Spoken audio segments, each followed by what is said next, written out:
예, 서울 구로의 윤건영입니다. 후보자께서는 12년 전에도 인사청문회를 한번 받아보셨죠? 네, 그렇습니다. PPT 내용 한번 봐주십시오. 12년 전에 헌법재판관 인사청문 당시에 제기됐던 의혹들입니다. 그런데요, 12년이 지난 이후에도 비슷한 의혹들이 또 제기됩니다. 예, 어떤 겁니까? 예, 다음 PPT 한번 봐주시면요. 장남이 이 대치동 아파트를 후보자에게 구매를 하시잖아요. 2020년에. 예. 그죠? 그런데 이게 실거래가가 당시 31억에서 33억 정도로 하던 건데 후보자가 장남에게 매매를 한 가격은 28억입니다. 예, 그 설명 드려도 되겠습니까? 예, 왜 그러셨죠? 예, 짧게 해주시죠. 제가 사는 살았던 대치동 아파트는 짧게 부탁합니다. 예, 예. 잠깐만요. 요거만 좀 길지 짧게 않습니다. 해주세요. 예, 제 예. 시간이니까요. 예. 예, 거기는 아파트 동수와 호수에 따라서 가격 차이가 많이 아니요. 나는 지역입니다. 둘째, 예. 그러기 때문에 그 당시에 저희 아들이 예. 감정평가서 2가지를 가지고 왔습니다. 두 군데. 예, 그러니까 이게 공시지가로 받았다는 말씀이세요? 아닙니다. 그럼- 감정평가를 기초로 해서 예. 그때 31억이 나왔습니다. 예, 좋습니다. 그런데- 그럼 다 예. 인정을 할게요. 예, 예. 뭐 그 후보자 자료가 제출이 다 돼 있습니다. 자, 그럼 다음 PPT 봐주십시오. 2018년 관보에 의하면 후보자의 장남께서의 재산은 7,300만 원 예. 있었습니다. 그런데 예, 예. 2020년 이 아파트를 구매하실 때 예. 28억에 구매를 하시는데요. 예. 절반을 예. 이제 절반을 예, 14억입니다. 아드님과 며느리가 이렇게 같이 맞습니다. 분담하셨습니다. 예. 7,300만 원 재산이 어떻게 갑자기 14억이 되셨습니까? 2년 만에?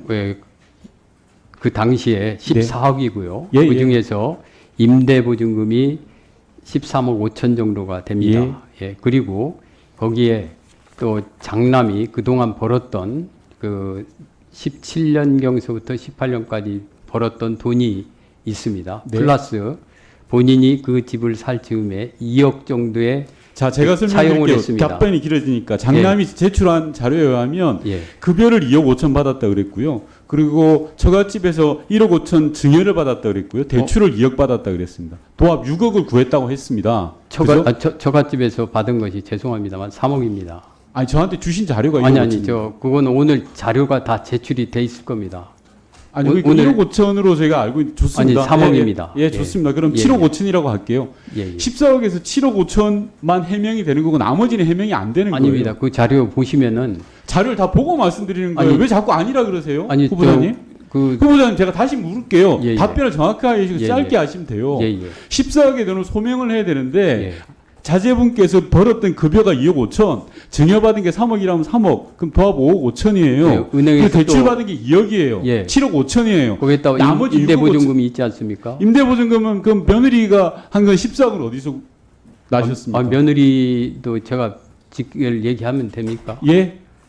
지금 의사입니다. 아, 그래서- 의사라고 해서 14억이 갑자기 생깁니까? 아유, 의사는 제가 말씀드리는 제 거- 얘기를 말씀드리면 아니, 잠깐만, 제가 말씀드리는 건 이 재산 형성 과정이 투명해야 된다라는 투명합니다. 겁니다. 그 자료는 잠시만요. 이 자리는 예. 청문회 자리예요. 예. 국회의원은 국민을 대신해서 후보자한테 이 요모조모를 방금 물어보는 말씀드리지 않았습니까? 잠시만, 예. 잠시만 시간 좀 끌어주시고 위원장님한테 의사진행 발언 좀 할게요.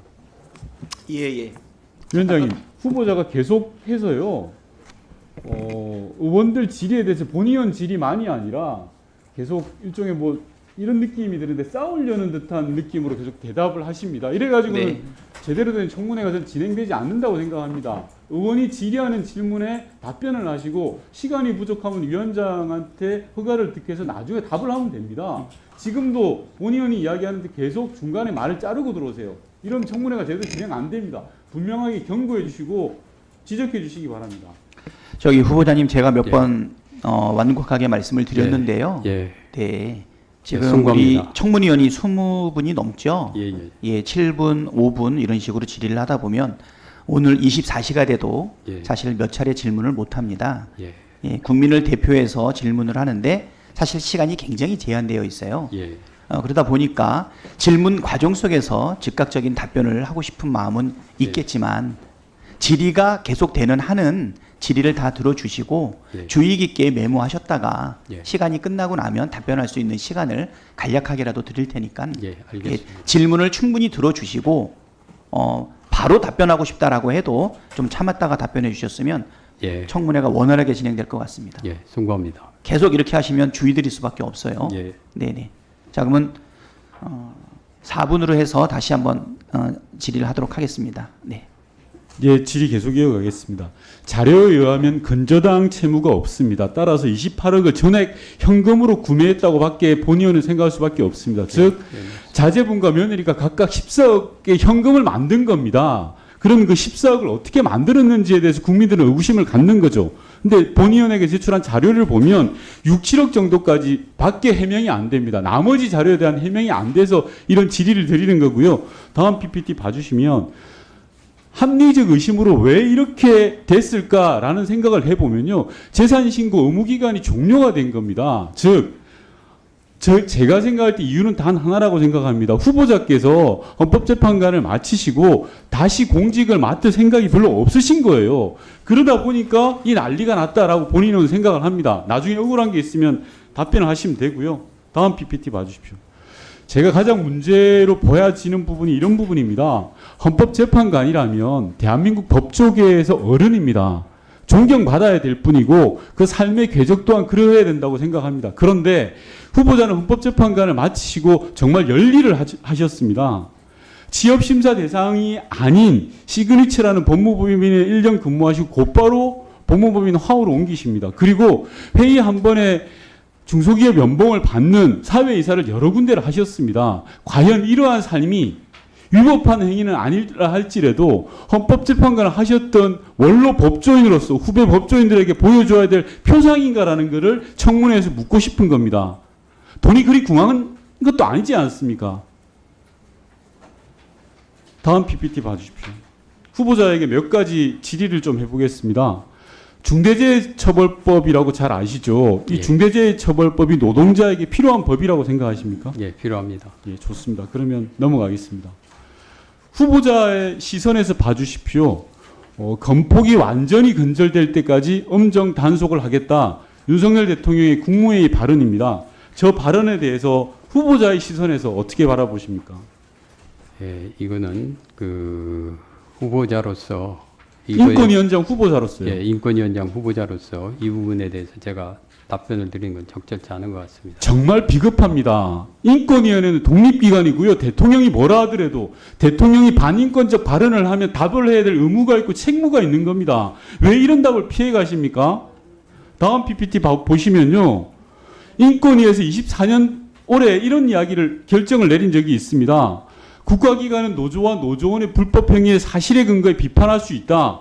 하지만 과격한 표현을 사용해서 우리 사회 내 노조의 존재와 의미와 그를 왜곡하거나 부정해서는 안 된다라고 인권위가 결정을 한 거예요. 대통령의 건폭이라는 발언에 대해서는 인권위는 이런 입장을 가져야 됩니다. 후보자는 답변을 못하겠다가 아니라 이런 생각을 가지고 있습니다라고 해야 저희 의원들이 후보자가 인권위원장으로 적합하구나라는 생각을 하는 겁니다. 다음 PPT 봐주십시오.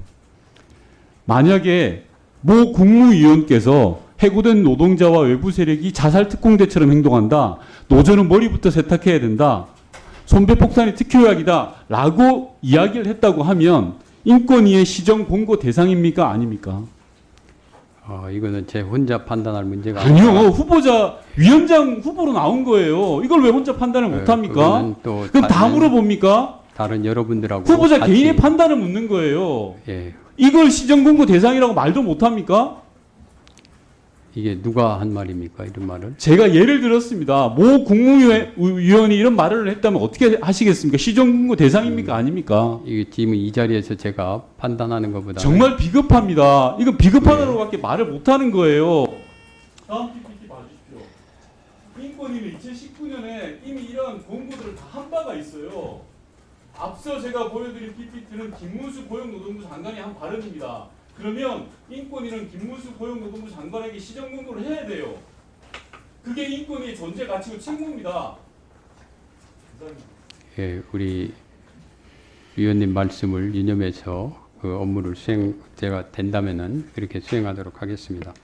아까 위원님께서 질문하실 때에 그 14억에 그러니까 저희 아들의 지분입니다. 14억에 대해서 출처에 대해서 말씀드리면은 아까 말씀드렸듯이 그 13억 5천만 원의 전세 보증금을 안고 샀습니다. 그렇기 때문에 6억 7,500만 원은 이미 거기서 빠집니다. 그리고 저희 아들의 수입이 2억 얼마라고 하셨는데 그거보다는 훨씬 많습니다. 그거 오늘 자료에 그거는 가지고 계신 자료가 불충분한 자료 같습니다. 제출해 주신 예. 아닙니다. 지금 오늘 제가 정확한 자료를 제출했으니까 그 부분을 참조해 주셨으면 하고요. 아까 말씀드렸듯이 차용과 또 증여가 1억 5천이라고 하셨는데 그 부분이 3억입니다. 이상 말씀을 드리겠습니다. 그래서 사실 충분하고 남습니다. 예, 이상입니다. 네, 수고하셨습니다.